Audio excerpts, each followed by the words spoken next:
महर्षि दयानंद सरस्वती जी ने सत्यार्थ प्रकाश की रचना की है और इस सत्यार्थ प्रकाश के चौथे समोल्लास का हम सभी स्वाध्याय कर रहे हैं। पिछले दिनों हम सब ने स्वाध्याय किया था कि कई आदमी गलत गलत श्लोक बना करके और उसके माध्यम से समाज में गलत बातों का प्रचार करते हैं। जैसे कल बताया गया था कि एक श्लोक है कि ब्राह्मण भले ही पतित ही हो, ब्राह्मण भले ही पतित हो तब भी वो श्रेष्ठ है, और शूद्र कितना भी बड़ा विद्वान हो, अपने इंद्रियों को जीत लिया हुआ हो, योग में प्रवीण हो, तब भी वो नीच कहाता है। ये बात सही हो सकता है क्या? कहा कि ये बात बिल्कुल गलत है, क्योंकि कर्म से ही तो व्यक्ति अच्छा बनता है। अरे श्रेष्ठ कैसे बनेगा? कर्म से बनेगा। तो जब वो पतित हो गया तो श्रेष्ठ कैसे रहा? कोई भी ब्राह्मण यदि पतित हो गया तो फिर वो श्रेष्ठ कैसे रहा? तो पतित व्यक्ति को यदि कोई इस श्लोक के माध्यम से कहता है कि पतितोपि द्विजः श्रेष्ठ हो, तो गलत है ना। तो ये श्लोक लिखने वाला गलत है। वेद शास्त्र में ऐसा कहीं भी नहीं लिखा हुआ है। वेद शास्त्र में कर्म के आधार पर बताया हुआ है कि कौन किस कर्म को करेगा तो क्या बनेगा। ब्राह्मण का कर्म, ब्राह्मण कर्म से ब्राह्मण होता है। अध्यापनम, अध्ययनम, यजनम, याजनम तथा दानम प्रतिग्रह सेवा ब्रह्मणा नाम कल्पयेत।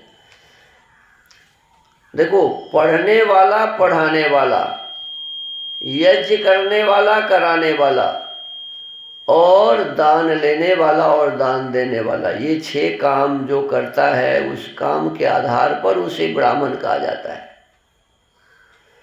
तो यदि मान लो कोई विद्या पढ़े ही नहीं और कहे कि मैं तब भी ब्राह्मण हूँ, तो ये अव्यवस्था है।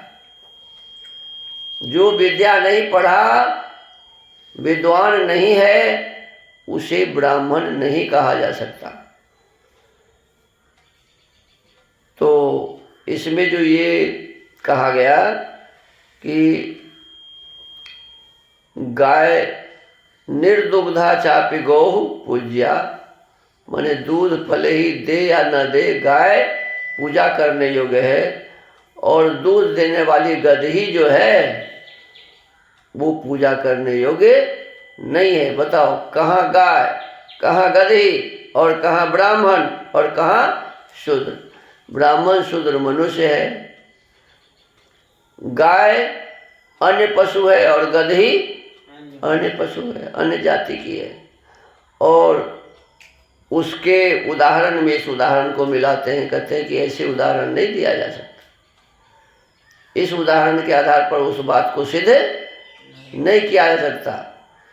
तो इसलिए हमें समझदारी पूर्वक उदाहरण भी देना चाहिए। कहते हैं कि द्विज और शूद्र मनुष्य जाति है। द्विज और शूद्र क्या है जी? मनुष्य जाति। और गाय और गधी भिन्न जाति है। गाय अलग जाति है और गधी अलग जाति है। तो फिर ये उदाहरण उसमें कैसे फिट करेगा? कथनचित पशु जाति से दृष्टांत का एक देश दृष्टांत में मिल भी जावे तो भी इसका आशय अयुक्त होने से ये श्लोक विद्वानों के माननीय कभी नहीं हो सकते। जो विद्वान हैं, जो विद्या को जानते हैं, वो ऐसे उदाहरणों से, गलत उदाहरणों से किसी बात को सिद्ध करना उचित नहीं मानेंगे। अब आगे दूसरा श्लोक कहते हैं, अश्वालंबम गवालंबम संन्यासं फल पैतृकम देवराज सुतोत्पत्तिं कलौ पंच विवर्जयेत। अब देखो इसमें क्या कहा। जब अश्वालंब अर्थात घोड़े को मार के अथवा गाय को मार के होम करना ही वेद विहित नहीं है। माने इसमें कहता है कि गाय को मार के और घोड़े को मार के यज्ञ करना, मार के अथवा गाय को मार के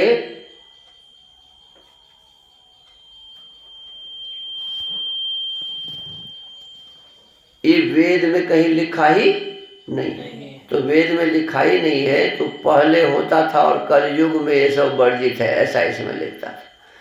लेकिन पहले तो वेद के आधार पर कार्य होते थे और वेद में ऐसा आदेश कहीं नहीं है, तो ये श्लोक भी गलत है। तो जब अश्वालंब अर्थात घोड़े को मार के अथवा गाय को मार के होम करना ही वेद विहित नहीं है, तो उसका कलयुग में निषेध करना वेद विरुद्ध क्यों नहीं?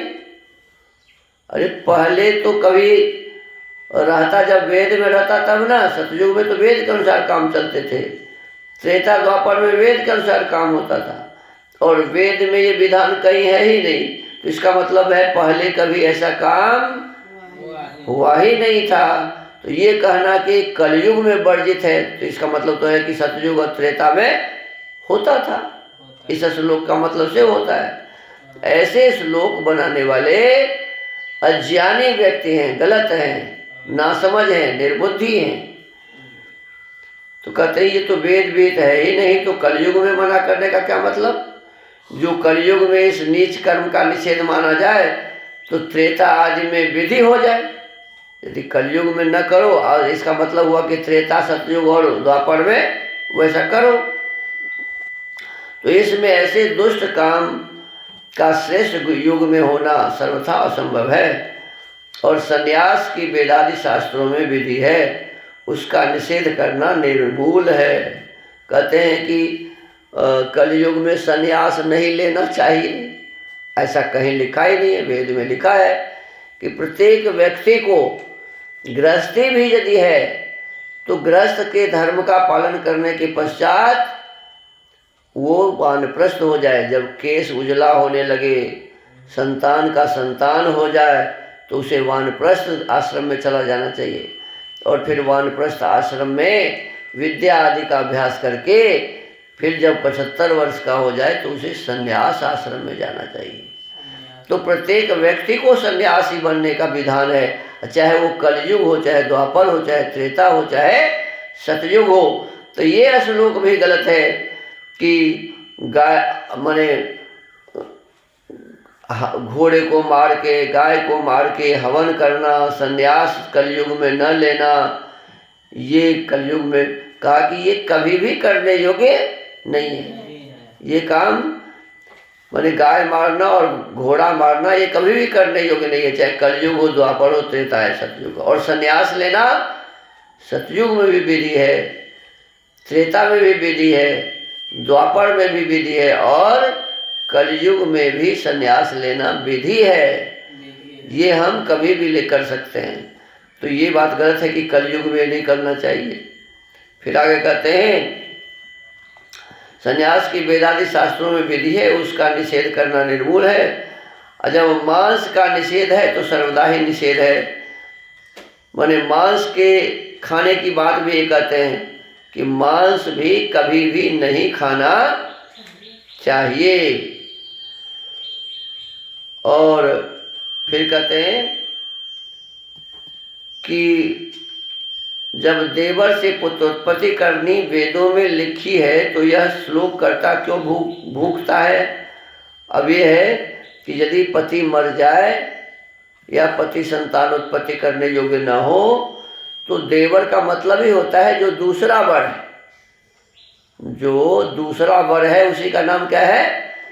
देवर है। तो दूसरा वर करने का विधान है वेद में, तो चाहे वो कलयुग हो, द्वापर हो, त्रेता हो, सतयुग हो, उसको उसमें करना चाहिए। तो कहते ऐसे ऐसे श्लोक बना करके लोग गलत बातों का प्रचार प्रसार करते रहते हैं, ये नहीं करना चाहिए, ये सही श्लोक नहीं है।